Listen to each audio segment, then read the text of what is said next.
bigyan rin tayong konting knowledge sa electrical, no? Bakit ba madalas magka-corrode o corrosion yung mga ganito? Yan, no, katulad nyo, no? Focus. Yan. Toasted. Yan. Kasi yan mga coils, kaya mabilis mag-corrode dyan ay magkaibang composition ng metal. Yun ngang magkaibang brand ano, nagko-corrode pa yun pa kaya magkaibang composition ng metal. So typically itong duplex natin ay aluminum, itong THC natin ay copper, itong NM type natin ay copper din. So pag sila pinag-tap mo, katagalan ng panahon nagko-corrode sila. Para mabawasan yung bilis or mapabagal mo yung bilis na pag-corrode nila, nilalagay niya nung aluminum na kinikrimp.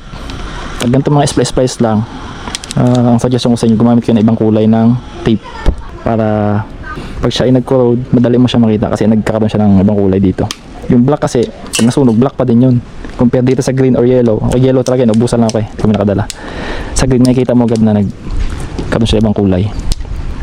So yun na, magkaibang kulay, ay magkaibang composition of metal, yun yung madalas mag-corrode.